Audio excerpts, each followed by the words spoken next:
Good day, nurses. Now let's discuss the renal system.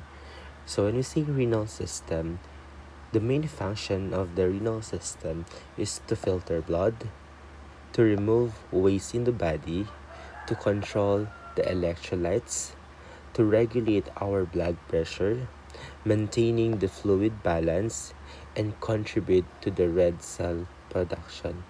So these are the major function of our renal system. So when we say major organ and structure, we have four. We have four major organ na makikita natin sa renal system natin. First, we have the kidney. So as you can see, we have two kidneys. One, two. Right and left kidneys. Next natin, we have the ureter. So sa ureter natin, we have also two ureter connected to our kidney. And this ureter connected yan sa ating bladder. And last, we have the urethra. Okay, kapag feeling na natin na mag-urge yung na mag-iihi na tayo, we need to void na. Okay, dyan dadaan yung urine palabas sa ating katawan. So, in short, we have two kidneys, two ureter, one bladder, and one urethra. Okay, so isa-isahin natin yung function ng ating renal system. Okay, first one, the excretion of waste product. Okay, our renal system remove nitrogenous waste. Okay, it remove nitrogenous waste. What are the example of the nitrogenous waste? First, we have the urea. Okay, the urea, the creatinine, and the uric acid. Okay, so these are the nitrogenous waste. Ito ay dapat na itatanggal sa ating katawan. Kaya nga kapag mataas yung creatinine natin, pag mataas yung blood urea nitrogen natin or the BUN, pag mataas yan sa blood natin, ibig sabihin may sira ang ating kidney. Okay, may sira ang kidney, may kidney failure tayo. Okay, pag mataas ang ating blood the blood urea nitrogen or the BUN and the creatinine, because these are the what do you call this one? These are the major, okay, yung parang tinatawag natin na the kidney function test. Okay, ito yung ginagamit natin to test if ang ating kidney is functional or hindi na. Kasi normally, dapat na ilalabas siya, na isasama siya sa ihi. So, kapag mataas ang BUN and Korea mo, ibig sabihin, hindi mo siya na ilalabas, hindi nagfa-function ang ating kidney. Second one is the regulation of blood volume and blood pressure. How does the renal system regulates the blood pressure? Okay, by adjusting the amount of excreted in urine. Okay, ganito kasi yan, class. Kapag increase ang blood volume, increase din ang blood pressure. So, ang ating kidney, nire-regulate niya ang ating blood pressure by regulating the blood volume. So, kapag mataas ang ating blood pressure, kailangan niyang babaan. Kailangan niyang bumaba. Paano? By excreting the excess water in the body. Kaya as you can see, for patient with hypertension, 'di ba? Sometimes, or sabihin na natin example natin yung eclampsia. 'Di ba pag eclampsia, mataas ang blood pressure. So kapag mataas ang blood pressure, kailangan ma-regulate ng kidney natin yan. Kaso ang problema natin, dahil decrease ang oxygen supply na pumupunta sa ating kidney, hindi siya nakakapag-function very well. Kaya ang tendency, ang ating kidney, hindi niya na-filter out yung ating blood. Kaya hindi niya na itatapon ang ating blood volume or ang excess water in the body. Kaya hindi niya din ma-regulate ang ating blood pressure. Kaya it maintains, na-maintain yung high blood pressure kapag may eclampsia. Kasi nga, hindi natatapan si water. Nagkakaroon tayo ng water retention. Kaya always remember, pag increase ang blood volume, increase ang blood pressure. And aside from that, we use hormones. Okay? In regulating the blood pressure, we use hormone. And what are those? First, we have the renin. Si renin natin, magagamit natin yan doon sa renin, angiotensin, aldosterone system. Okay? This system regulates the blood pressure. It regulates the blood volume.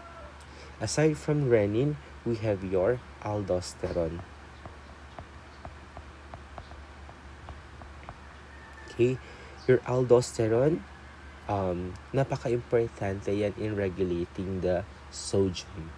Okay? Regulating the sodium. And next natin, we have your ADH or the anti-diuretic hormone. It regulates the blood volume. Okay, so nagkakaroon ng increased water reabsorption kapag anti-diuretic hormone. Aside from that, balikan natin si aldosterone, it increases the sodium reabsorption din. So always remember, class, kapag once, di ba, sodium in, water follows. So kapag madaming absorption or reabsorption ng sodium, susunod yung fluid. Kasi it attracts water. Kaya ang tendency, pag tumataas ang sodium level mo, nagkakaroon din ng paghatak ng tubig, nag-i-increase din ng blood volume mo. Okay, it regulates the blood pressure. Next, it regulation of electrolytes. Okay, gaya nga ng sabi natin kanina, your aldosterone. Si aldosterone natin, sodium reabsorption. It regulates the sodium level in our body. Diba? So kapag, diba, ano nga natin yung sodium in, potassium in, sodium out. Diba? Your potassium in, sodium up. So it means it reversely proportion sila. Okay? Ibig sabihin ng reversely proportion, pag mataas si sodium, mababa si potassium. Kaya it regulates the electrolytes. Bakit? Because of aldosterone. So kapag mataas ang sodium mo, anong gagawin niya? I-stop niya si aldosterone. I-stop niya yung pag-act ni aldosterone sa ating renal system. So mag-i-stop din ang sodium reabsorption. Pwedeng mag-increase si potassium. And aside from that, our kidney filter out. Okay, it filters blood. Tinatanggal niya yung excess potassium, excess calcium, and excess sodium. Kung dapat kapag once na masyadong mataas yung mga level nila. And next natin, the regulation of blood pH. Paano nare-regulate yung blood pH natin? By excretion.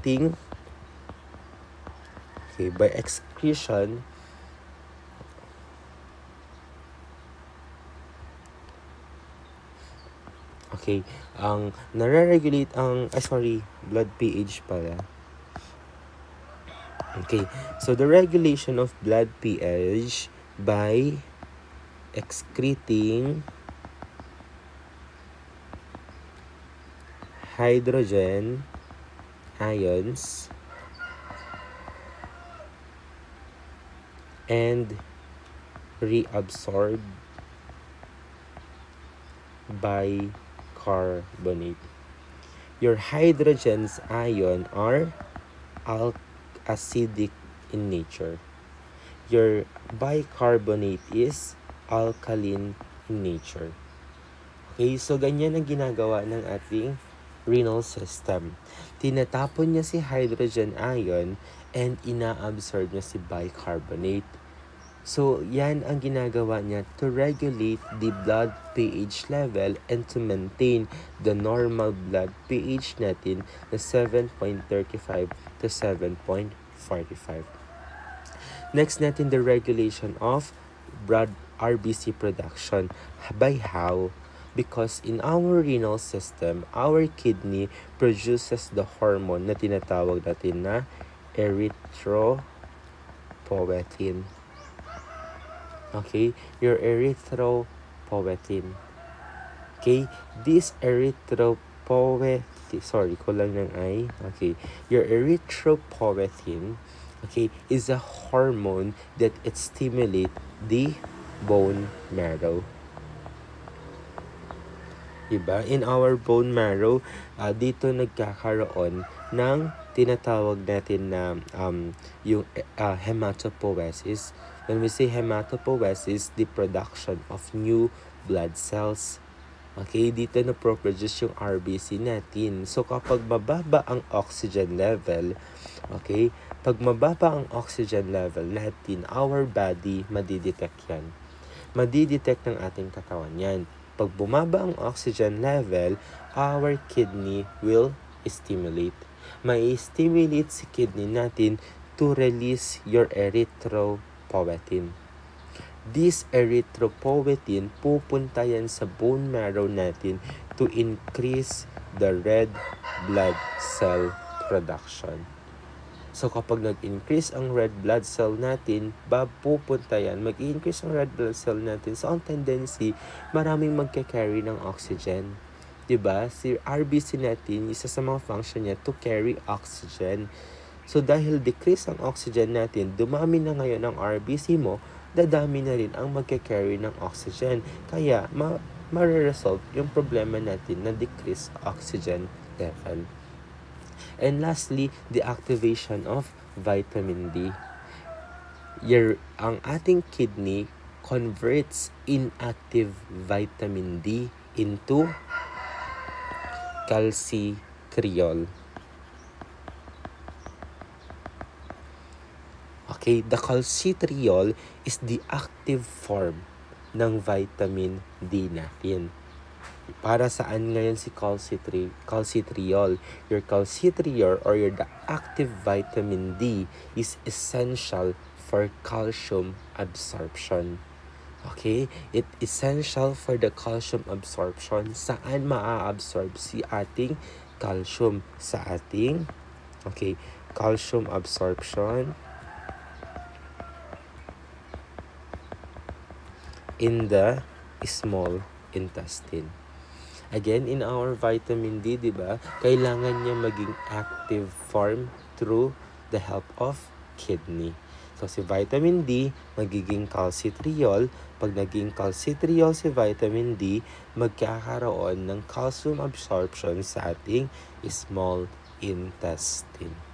Okay? So, that's the major function of our kidney or the renal system. Proceed tayo sa anatomical structure ng ating kidney. Okay? So, again, sa kidney natin, as you can see, dalawa siya.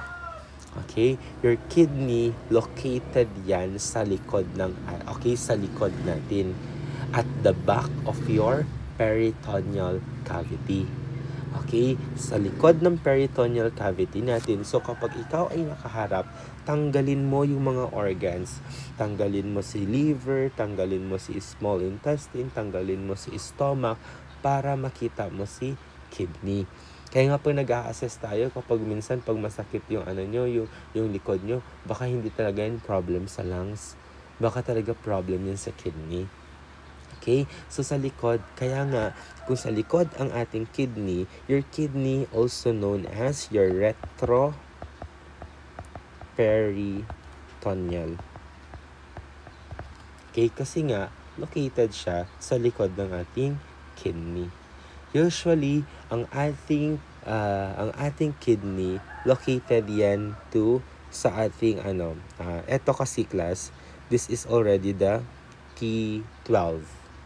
Okay, the thoracic. Okay, T12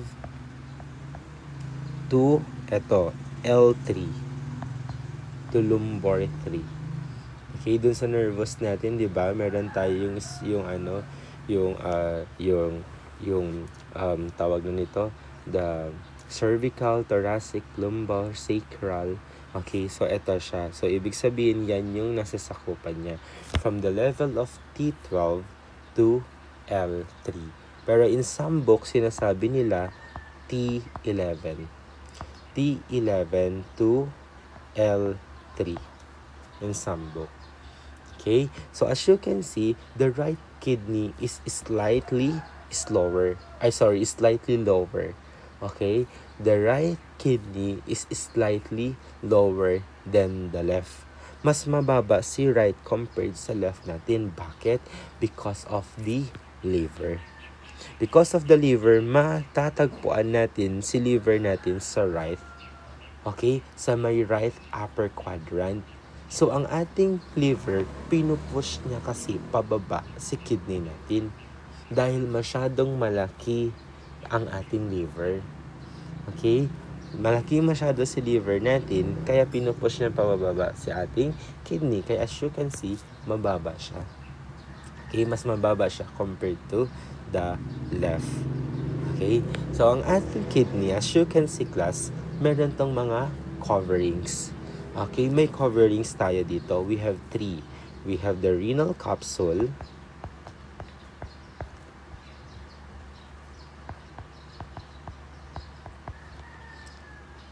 the adipose capsule,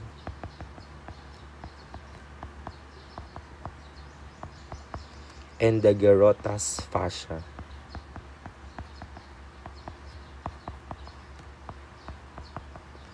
First, we have the renal capsule. Ito si renal capsule natin.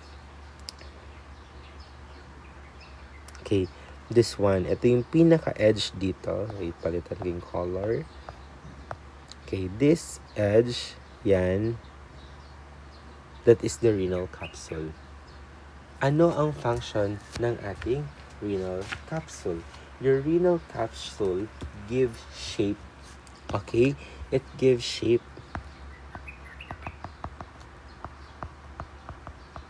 Okay, it gives shape in our kidney.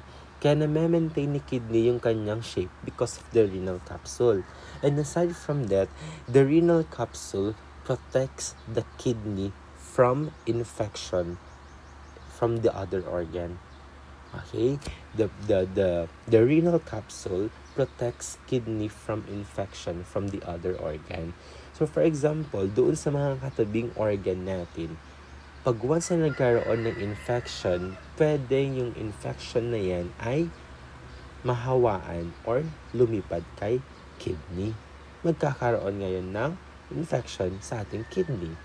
Si renal capsule, yan yung ginagawa niya. Pinoprotektahan niya tayo against infection. Okay? Aside from giving shape. Okay? Protection. Next, your adipose capsule. Your adipose capsule, these are the fats. Okay? Yung fats na yan, yung kulay ni yellow na yan, these are the adipose capsule. Bakit kaya nababalutan ng taba ang ating kidney? For protection as well. As you can see class, ayan, ang kidney natin, kung mapapansin nyo, ito itong bone na yan, yung bone na yan, usually kapag nagkakaroon ng accident, tapos yan ang natamaan, nagkakaroon ng problema sa kidney natin. Dahil yung bone na yan, may possibility kasi na matusok niya yung kidney natin. So, itong adipose tissue na ito, pinoprotektahan niya tayo against these two bone. Kasi kung mapapansin nyo, nakalawit na siya, Tignan nyo, nakalawit na siya compared dun sa ibang bones natin. Okay? Compared dun sa mga ibang thoracic bones natin, itong dalawa kasi, pwede niyang ma-injure yung ating kidney. Kaya pinoprotektahan tayo ng ating adipose capsule. Okay? And last natin, we have the Gerota's fascia. Your Gerota's fascia is also known as your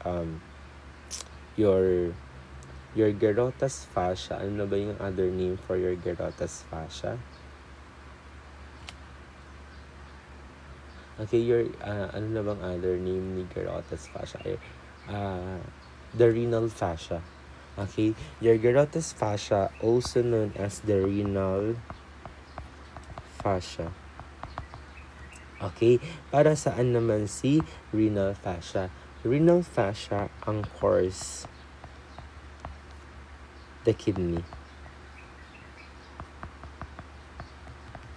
anchors the kidney and the adrenal gland. Okay, ibig sabihin ng anchor, it maintains the position of our kidney. Kaya hindi nahuhulog ang ating kidney because of this Gerota's fascia. Okay, this Gerota's fascia. Siya yung nagmamaintain ng position ng ating kidney. Nakadikit yan, okay? Nakadikit yan sa may adipose fats natin, sa may peritoneal fats natin. Okay, so aside from that, hinihiwalay niya din kasi yung peritoneal fats sa ating adipose fats. Okay, your adipose capsule, I should say.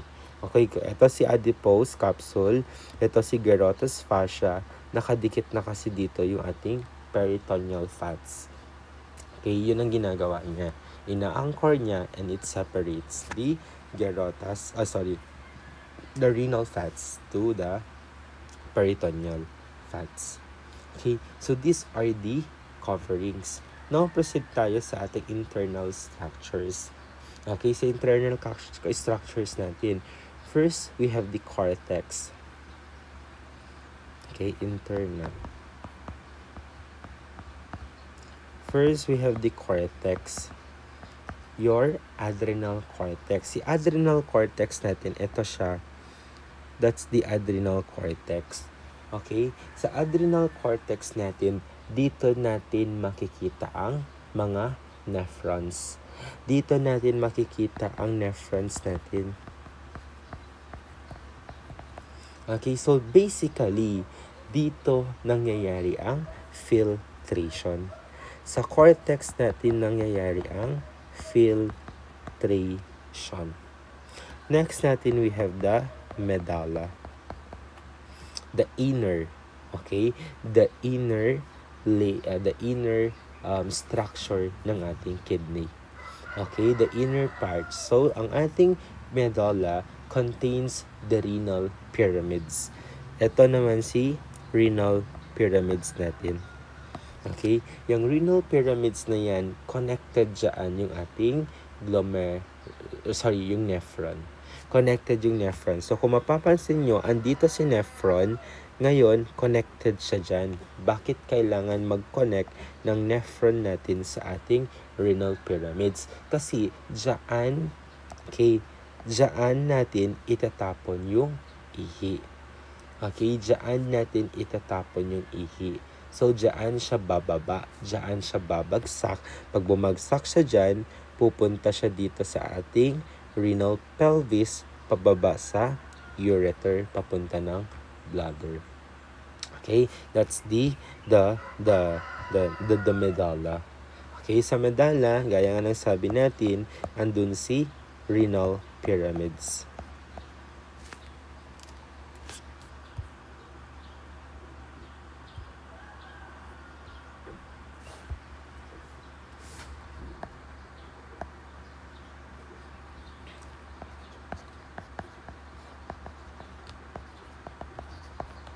Okay, so renal pyramid natin is a cone shape. Okay, cone shape siya. Yan siya.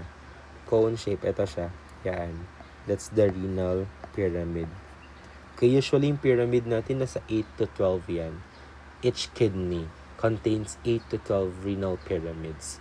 Okay, cone shape structure siya. And then connected dyan si nephron.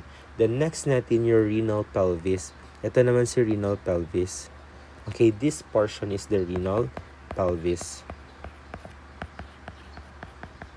Okay, anong ginagawa ni renal pelvis natin? Funnel that collects urine into ureter. It's a funnel. Okay, parang imbudo. Okay, yung ginagamit dun sa pag bumibili ka ng mga juice. Okay, parang ganun daw yung shape niya that collects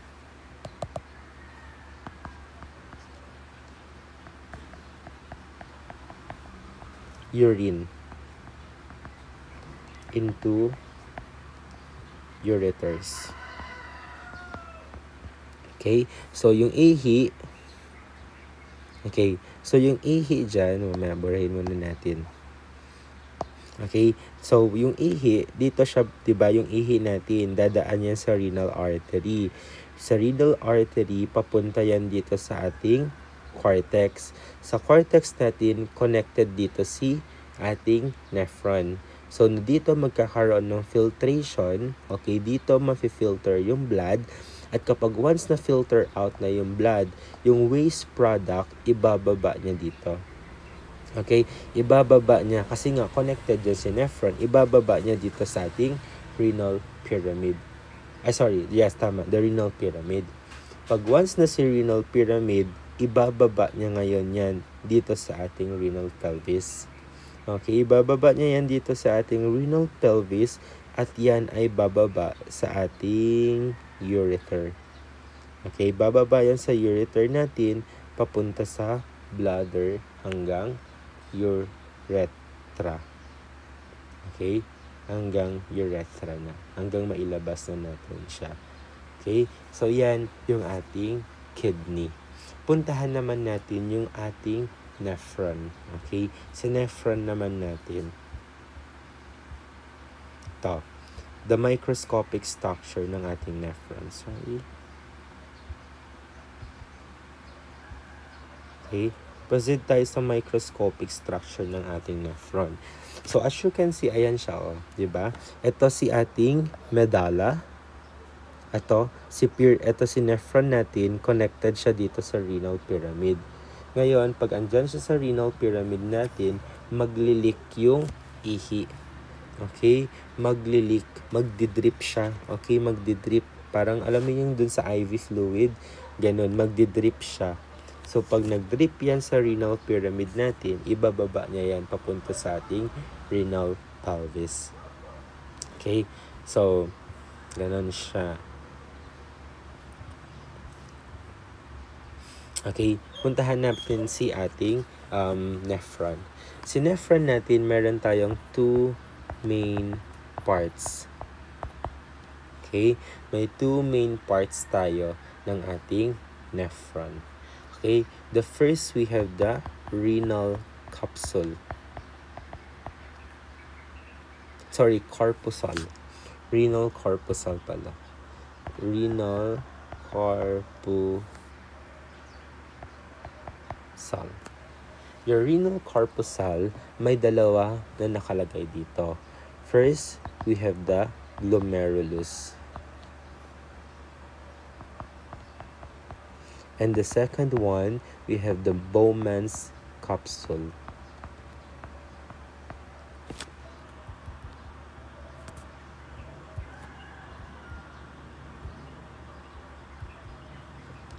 Bowman's capsule. Okay. Yung glomerulus natin, okay.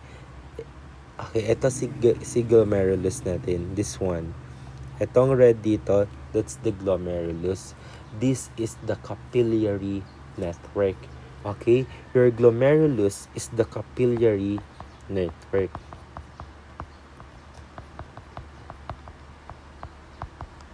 Okay? Aside from that, dito sa glomerulus natin, dito talaga na-filter out yung blood.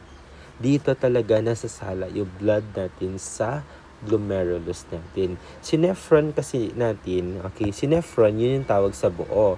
Your nephron is the functional unit. Diba sabi natin kanina, si nephron, siya yung nag-filter ng blood. Ngayon, sa loob ng nephron natin, meron tayong glomerulus. Kaya si nephron, ang isa sa mga action niya is to filter out blood because of glomerulus. Si glomerulus ang nag-filter ng blood. And dito yung capillary network natin. Okay? Next natin your Bowman's capsule. Si Bowman's capsule natin surrounds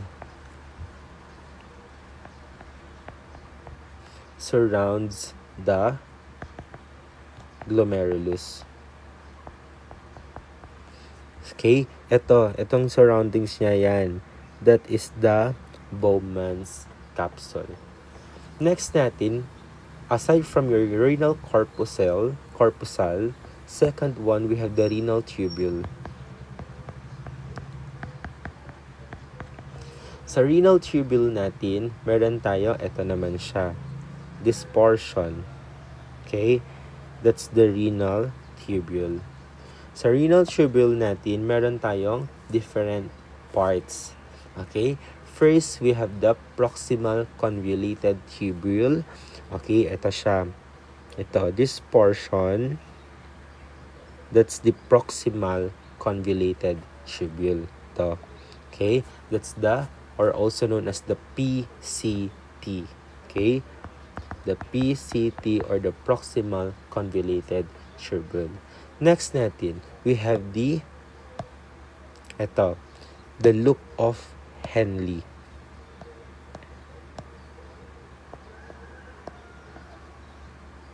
Okay, we have the loop of Henle. Eh, ba't nawala?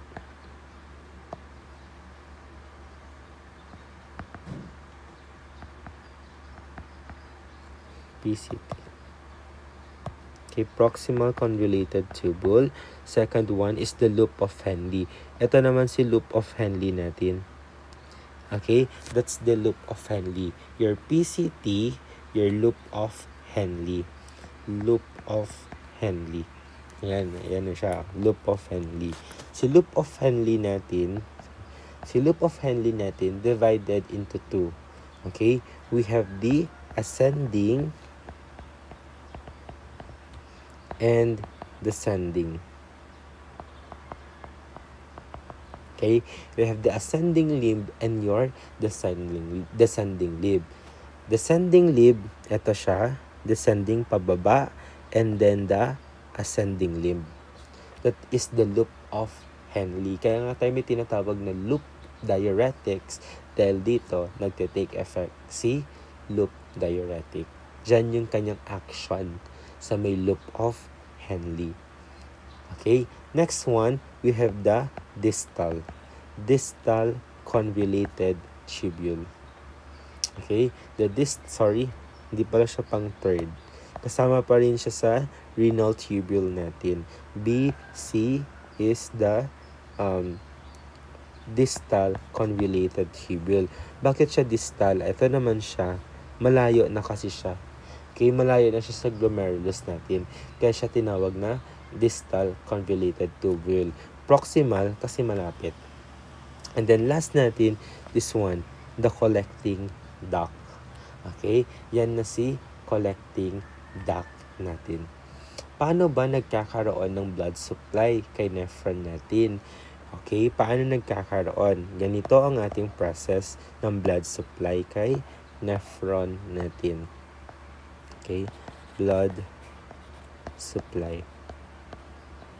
Okay, sa blood supply natin, una, dadaan yan sa ating afferent arteriole. Okay, saan si afferent arteriole natin? Ito si afferent arteriole. Okay, this portion, okay, yung portion na yan, that is the afferent arteriole. Okay, ito, yan.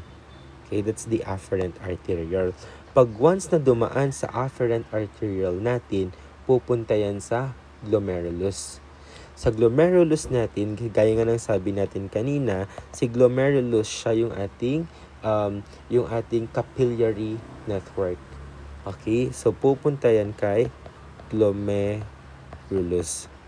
Pagdaan kay glomerulus, lalabas yan sa ating efferent arteriole. Okay, ito naman si efferent arteriole natin. Yan. So, dadaan yan kay efferent arteriole.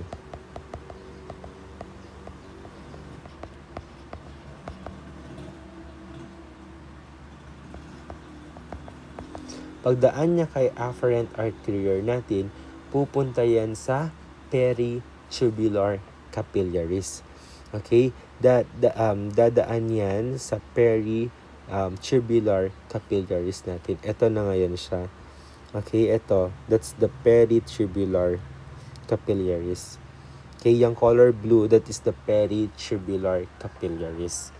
Okay, yung peritubular capillaries na yan, lalabas na yan sa renal vein.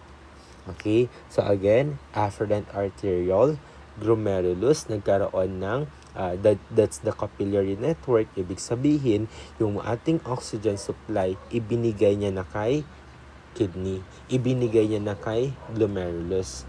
Okay? Para mag-function kasi si glomerulus natin, para makapag-filter out siya ng blood, kailangan niya ng oxygen. Okay? Kaya makonsumo, malakas mag-consume si glomerulus natin ng oxygen. Kaya doon binibigay yung ating blood supply or ang oxygen. Again, papasok sa afferent arteriole, pupunta kay glomerulus, magkakaroon ng gas exchange, bibigay niya si oxygen, tapos ngayon, ilalabas niya or yung mga waste product and carbon dioxide or yung nutrigenous waste, isasama niya yan. Okay? So, hindi niya pala isasama. Only oxygen lang pala. Okay? Ulitin ko. Afferent arteriole, pumasok. Okay. Pagpasok ni blood supply, carry niya ang oxygenated blood. Ibinigay niya kay glomerulus. Ngayon, yung oxygen, nawala na. Kinuha na ni glomerulus. Ngayon, si ating blood, dahil wala na siyang oxygen supply, lalabas na siya kay efferent arteriole. Paglabas niya kay efferent arteriole, pupunta yan sa peritubular capillaries natin. Okay? Pupunta yan sa peritubular capillaries. Peritubular capillaries. Pagpunta sa peritubular capillaries, lalabas na yan sa ating renal vein. Okay? Lalabas na yan sa ating renal vein. Okay? Ito na siya. Okay? Yan. Yan na si renal vein natin. Okay? Renal vein. Palabas na yan sa ating katawan. Okay? Palabas na yan sa ating kidney. Okay? So yan, ganyan nangyayari yung blood supply sa ating sa ating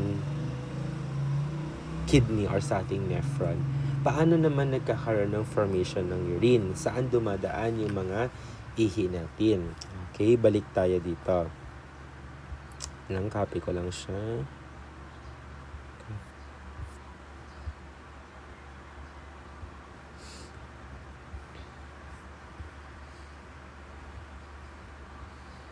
Okay, so ayan. So first, gaya nga ng sabi natin, dadaan ang ating blood sa renal artery.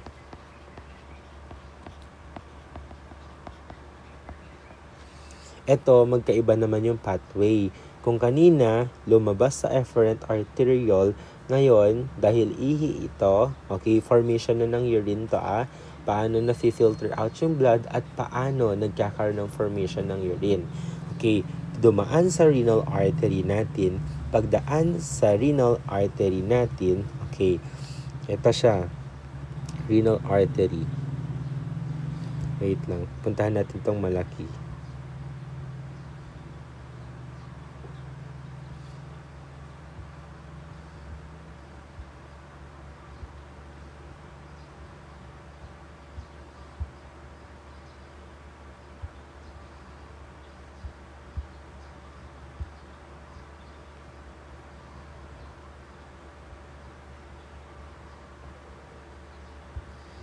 Okay. Ito ang ating renal artery. Okay. The renal artery. Ngayon, dito siya dadaan sa ating yan. Itong kulay red natin. Diyan dadaan yung blood. Pagdaan ng blood dito sa may renal artery natin, pupunta yan sa segmental artery. Ito na ngayon, yung nag-branch out, that's the segmental artery.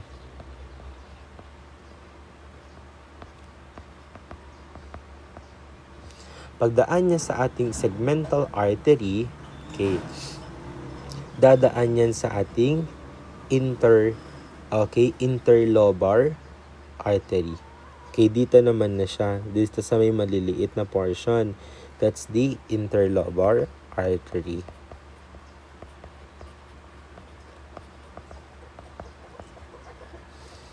Okay? Pagdaan kay interlobar artery, aakyat na yan kay arcuate artery.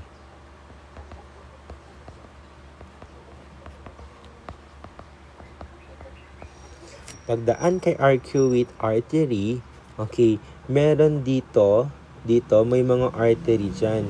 Okay, may mga artery. Kung mapapansin nyo, ito, yung maliliit na ano niya yan, yung marks niya. Okay, that's artery.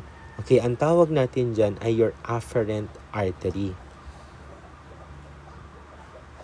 Okay, yun yung tinatawag natin na afferent artery. Si afferent artery, connected dyan ang ating nephron. Okay, dyan connected ang ating nephron. Si nephron, ang gagawin niya ngayon, i-filter out niya yung blood. Pag na-filter out ni nephron yung blood natin, yung mga waste product, your nitrogenous waste, katulad ng creatinine, BUN, or your urea, and your uric acid, okay, and then the excessive water in the body, okay, ilalabas na ngayon ni nephron. Ilalabas na ngayon ni nephron. Saan niya dadalhin? I-drip niya into the renal pyramid. Sabi ko nga kanina, ang ating nephron connected sa renal pyramid, di ba? So nephron yan. Okay, then connected siya dito sa ating renal pyramid. So ang gagawin niya, i-drip niya, parang papatak-patak. Okay, i-drip niya into the renal pyramid. Si renal pyramid, kokolektahin niya ngayon yung binaba na ihi sa kanya or na waste product sa kanya ni nephron. Ang gagawin ni renal pyramid, okay, ipapasa niya yan kay minor calyx. Okay, ito na ngayon si minor calyx mo. Etong maliit. Okay, ito, that's the minor calyx. Kung mapapansin nyo, ito, di ba? Parang may pathway, may daanan. That's the minor calyx. Okay, pag dumaan kay minor calyx yan, idadaan yan kay major calyx. Si major calyx natin, itong malaki. Okay, this portion. Ito, that's the, yan. So, ito. Okay, yan, that's the major calyx. Pag na kay major calyx na yan, idadaan niya dito kay renal pelvis. Okay, nag-drip yung ihi, dinaan kay pyramids, bumaba kay minor calyx, bumaba kay major calyx, at pupunta na kay renal pelvis. Okay, pagbaba kay renal pelvis,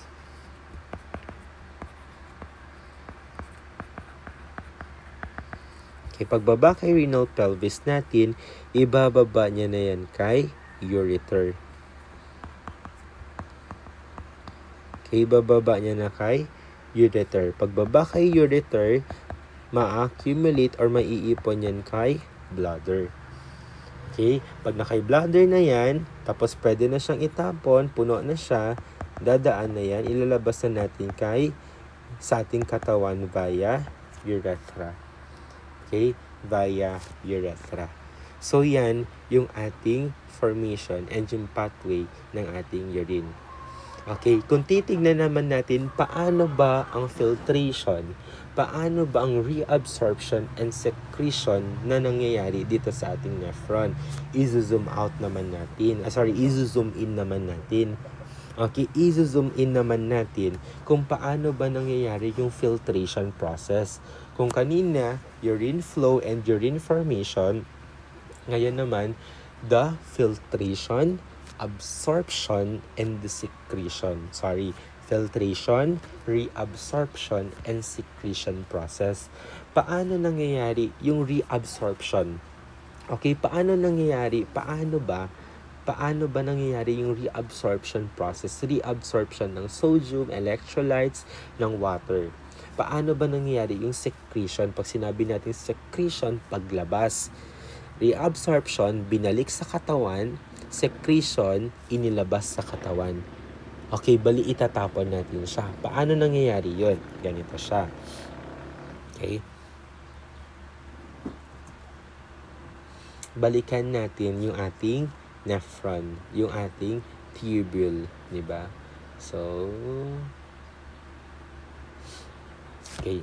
Sabi natin kanina ulit, ang ating ihi, di ba? Dadaan yan sa ating renal artery.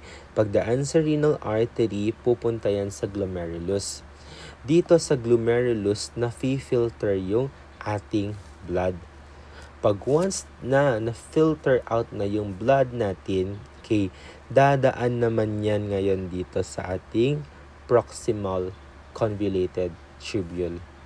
Okay?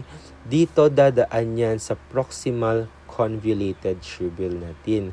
Sa PCT natin, okay, sa proximal convoluted tubule natin, dito ang main site ng reabsorption. Okay? This is the main site of reabsorption. Usually class 65 to 70%. Okay? 65 to 70% of filtrate blood. Okay? Dito nangyayari ang reabsorption. Ano ba ang na-absorb niya dito? Una, water. Ano pa? The sugar. Dito talaga ang absorption or reabsorption ng sugar. Aside from sugar, dito din si amino acid. Dito din ang sodium. Okay? And the calcium. And even your bicarbonate. Okay? Dito nangyayari ang ating reabsorption. Paano ba nangyayari ang reabsorption? Si water na-absorb siya or binabalik siya sa katawan via osmosis. Okay? Via osmosis naman ang ating tinatawag na kung paano na ibabalik ang ating water sa ating katawan via osmosis. Okay? Next, yung ating yung iba na via active transport. Pero si water via osmosis yan. Pero mainly, dito nangyayari ang ating reabsorption. Lalo-lalo na si sugar. Wala nang ibang part, okay, ng ating renal tubule na na-absorb si sugar. Dito lang sa ating proximal convoluted tubule. Pag once na nagkaroon na ng reabsorption, dadaan na yung ating blood pababa sa ating loop of Henle. Sa loop of Henle natin, meron tayong dalawa. The descending and the ascending. Okay. Si descending, ito si loop of Henle natin. Ipalitan ko nga yung kulay.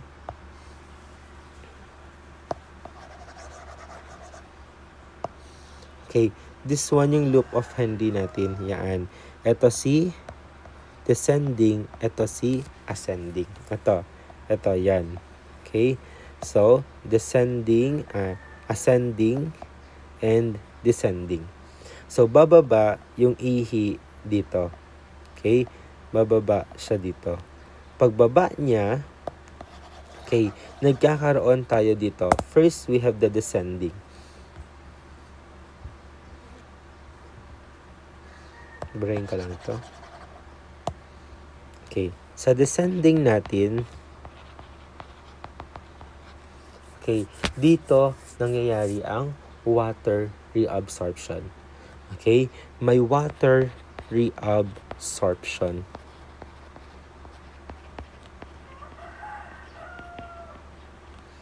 Okay? So, dito sa descending natin, class, water lang ang nare-reabsorb. Okay? Bakit? Because impermeable. Okay? Impermeable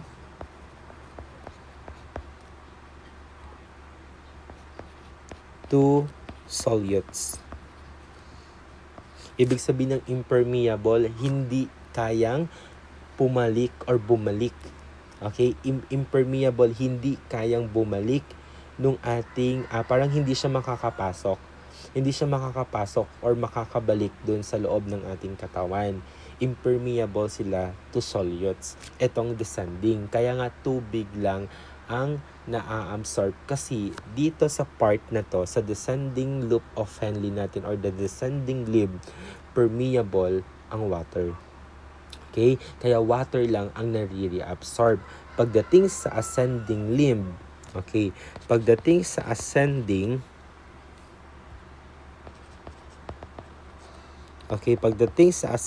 limb, impermeable naman to water. Okay, ibig sabihin, hindi maa-absorb ang tubig. Ano naman maa-absorb niya? We have the solute. Anong solute ang maa-absorb dito? We have the sodium, chloride, and potassium. Okay? These solutes, dito nagkakaroon ng reabsorption sa ascending limb. Sa descending, tubig lang. Sa descending, tubig lang. Sa ascending, solute such as sodium, chloride, and potassium. Next natin, we have the distal convoluted tubule. Ito naman siya. Okay? Your distal convoluted tubule. Anong ginagawa? Okay. Anong ginagawa ni distal convoluted tubule natin? Dito, okay, sa distal convoluted tubule natin, nagkakaroon ulit ng reabsorption of substances. Okay, nagkakaroon ng reabsorption ng substances. Ano yun? So, sa distal convoluted tubule natin, reabsorption ng substances katulad ng sodium, chloride, okay, and even calcium. Okay, yan naman yung nare-reabsorb sa ating distal convoluted tubule. Sir, magkakaroon ba dito ng water reabsorption? Yes, magkakaroon ng water reabsorption if present ang ating anti-diuretic hormone. Magkakaroon ng water reabsorption kapag merong anti-diuretic hormone. Bakit? Kasi nga, ginagawa niyang permeable yung tubig dito sa ating distal convoluted tubule. Next naman natin, we have the collecting duct. This one. This collecting duct, it's a hormonal regulated okay. This is a hormonal regulated. Hormone regulated. Hormone regulated. Ibig sabihin ng hormone regulated class, nare-regulate lang daw siya sa tulong ng isang hormone. Dito nangyayari yung final adjustment. Okay? So kapag once na kulang ang sodium, dito nagkakaroon ng final reabsorption. Pag kulang ng water, dito nangyayari ang final reabsorption. Pag once na sobra na siya or sakto na, hindi na kailangan nitong mag-adjust. Hindi niya na kailangan mag-reabsorb dito. So kung hormone regulated sila, ibig sabihin si hormone daw ang dahilan kung bakit nagkakaroon ng reabsorption. Okay, so kapag kulang pa ng tubig, ang gagawin dito, mag-a-act si anti-diuretic hormone. Okay, pag kulang pa tayo ng tubig, mag-a-act si anti-diuretic hormone. Anong gagawin ni anti-diuretic hormone? Para hindi na niya ilabas, i-reabsorb niya yung tubig. Pag kulang tayo ng sodium, regulated by aldosterone. Okay? Kapag kulang tayo ng sodium, ang gagawin, ilalabas si aldosterone. Si aldosterone, magte-take effect dito sa ating collecting duct. Anong gagawin niya? Kukunin niya yung mga sodium. I-reabsorb niya yung sodium. Okay? So, yan ang ating, the reabsorption and the secretion Sorry, this is only a reabsorption. Okay, reabsorption lang to. Pag secretion yan, okay, usually dito sa ating proximal convoluted tubule. Diyan na secrete lahat. Okay, diyan yan, dito na secrete via active transport. Okay, via active transport. Anong ibig sabihin ng active transport, class? We use energy.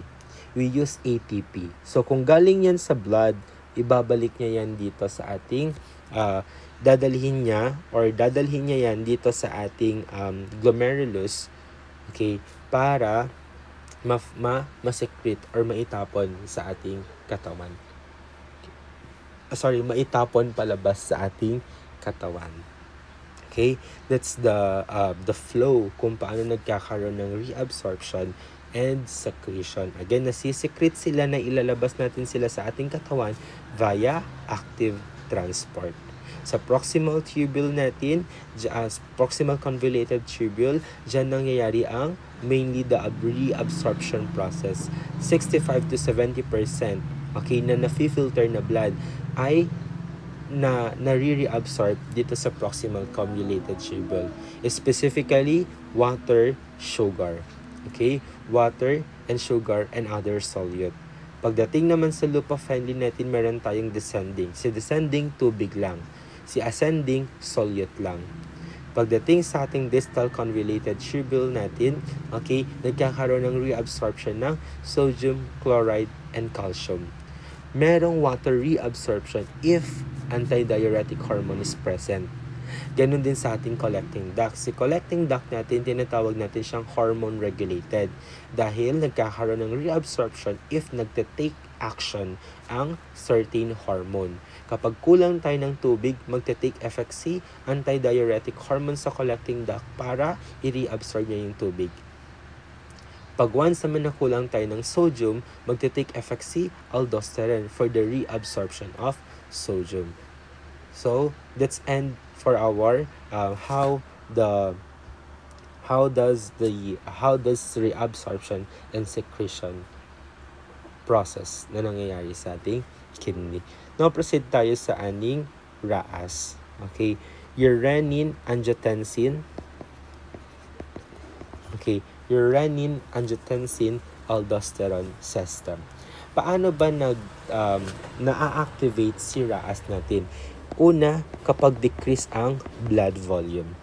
If decrease ang blood volume natin, na-activate ang ating RAAS. Ano pa? Kapag decrease ang blood pressure. Pag decrease ang blood pressure natin, nagte-take effect. Okay? Okay? Na-activate sila. Okay? Na-activate sila. Ganun din. Okay? Ganun din naman kapag once na kapag increase ang blood pressure natin, pinapa-stop si RAAS. Pero na-activate sila pag decrease ang blood volume and decrease ang blood pressure. For example, decrease ang blood pressure natin, decrease ang blood volume natin. Okay, in the case of your hypovolemic shock. Okay, in the case of your hypovolemic shock, kulang tayo ng blood volume, ibig sabihin, decrease din ng ating blood volume. Pag na-detect ng ating katawan yan, sa ating liver, meron tayong tinatawag na hormone. Okay, may hormone tayo dito, yung tinatawag natin na angiotensinogen. Your angiotensinogen.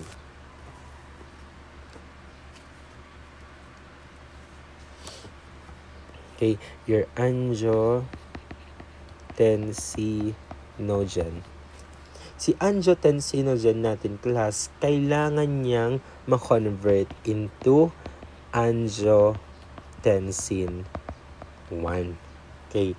So, paano siya mako-convert? For example, gaya nga ng sabi ko kanina, pag decrease ang blood volume natin, decrease ang blood pressure natin, madidetect ng ating katawan yan. Bakit? Specifically, your liver. 20%.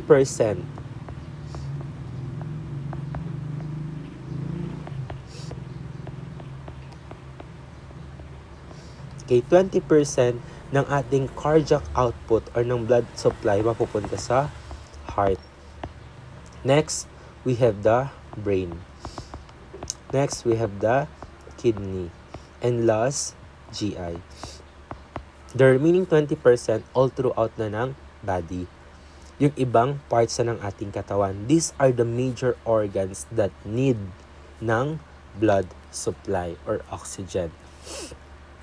Isa ngayon si kidney natin. Isa si kidney natin sa mga major organ natin. So, pag nag-decrease ang blood volume, decrease ang blood pressure, decrease din ang oxygen supply papunta kay kidney. Pag nag-decrease ang blood supply papunta kay kidney, ang kidney natin maglalabas ng renin. Si renin, kailangan niyang mag-take effect dito. Magte-take effect si renin. Bakit? Your renin will convert the angiotensinogen to angiotensin 1. Okay, ulitin ko, sa ating liver, meron tayong angiotensinogen na sinasabi. Your angiotensinogen should be converted into angiotensin 1. But in the case na decrease ang ating blood volume, decrease ang ating blood pressure, ang ating kidney ay maglalabas ng renin. Si renin, siya ang dahilan kung bakit mako-convert si angiotensinogen to angiotensin 1. Si angiotensin 1, no effect pa yan. Okay? No effect pa si angiotensin 1 natin. Kaya, kailangan your angiotensin 1 should be converted into angiotensin 2. Si angiotensin 2 natin, ito na yung may effect sa ating katawan. Okay, may effect na siya sa ating katawan. Okay, paano mako-convert si angiotensin 1 into angiotensin 2? Pupunta yan ngayon sa ating lungs. Your angiotensin 1, pupunta yan sa ating lungs. Bakit? Sa lungs natin, makikita natin si angiotensin converting enzyme. Your angiotensin converting enzyme will convert angiotensin 1 to angiotensin 2. Si angiotensin 2 class, ito na yung may effect. May effect na ngayon si angiotensin 2 sa ating katawan. Unang effect ni angiotensin 2, magkakaroon ng vasoconstriction. Pag nagkaroon ng vasoconstriction, mag-i-increase ang ating blood pressure. Na-resolve ngayon yung isa nating problem. Second one, your angiotensin 2, pupunta yan sa ating adrenal gland. Anong gagawin niya sa adrenal gland natin? Your adrenal gland will stimulate, okay? May stimulate si adrenal gland and your adrenal gland will release aldosterone. Si aldosterone, ang gagawin niya, promotes sodium reabsorption. Ngayon, mag-i-increase ang sodium sa ating blood. Sabi natin kanina, sodium in, water follows. So, kung maraming tubig sa ating blood, hihila ngayon siya ng tubig. Anong mangyayari sa blood volume mo? Mag-i-increase. Na-resolve ngayon natin yung ating problem na decreased blood pressure and decreased blood volume. Kaya nga meron tayong your angiotensin converting enzyme inhibitor. 'Di ba? Your ACE, yung ating mga what they call this one, yung ating anti-hypertensive medication, dito nagte-take effect 'yun. Okay, si RAAS ang gagamitin natin. For example, nagbigay ka ng ACE, your angiotensin converting enzyme inhibitor. Diba? So, kapag once na may nagbigay ka ng ACE inhibitor, walang ACE production. So, kung walang ACE production, mako-convert ba si angiotensin 1 to angiotensin 2? Hindi. Kung walang angiotensin 2, may vasoconstriction ba? Wala. May increased blood pressure ba? Wala. Okay? Ganun nag-e-effect si ACE inhibitor natin. Okay, again, si RAAS natin, your renin, angiotensin, aldosterone system, nagkakaroon ng activation if there's decreased blood volume and decreased blood pressure. Okay, sa ating liver, meron tayong angiotensinogen na tinatawag. This angiotensinogen should be converted into angiotensin 1. Paano siya mako-convert into angiotensin 1? If in case na present ito, ang ating kidney will release renin. Si renin, siya ang magko-convert kay angiotensinogen to angiotensin 1. Si angiotensin 1, no effect pa yan. Kaya pupunta yan sa lungs. Bakit? Sa lungs natin meron si angiotensin converting enzyme. Your ACE will convert angiotensin 1 to angiotensin 2. Si angiotensin 2, ito yung may effect. Una, vasoconstriction. Pag nagkaroon ng vasoconstriction, mag-increase ang blood pressure. Second one, pupunta yan sa adrenal gland. Anong gagawin niya? Increase niya ang reabsorption ng aldosterone. Okay? So, maglalabas si adrenal gland natin ng aldosterone. Your aldosterone promote sodium reabsorption. Dadami ngayon ang sodium mo sa blood. Pag dumami ang sodium sa blood, sabi natin, sodium in, water follows. So, madaming sodium, hahatak ngayon siya ng tubig. Mag-i-increase yung blood volume mo. Na-resolve ngayon natin yung problema, decrease blood volume and decrease blood pressure. That's end for our renal system. Okay, aside from that, I forgot to mention, meron pa tayong tinatawag dito na your juxta. Okay, your juxta glomerular apparatus. Okay, your JGA or the juxtaglomerular apparatus, siya yung nagmo-monitor ng blood pressure and sodium concentration. Okay, your juxtaglomerular apparatus, okay, monitor the blood pressure and the sodium concentration. Okay.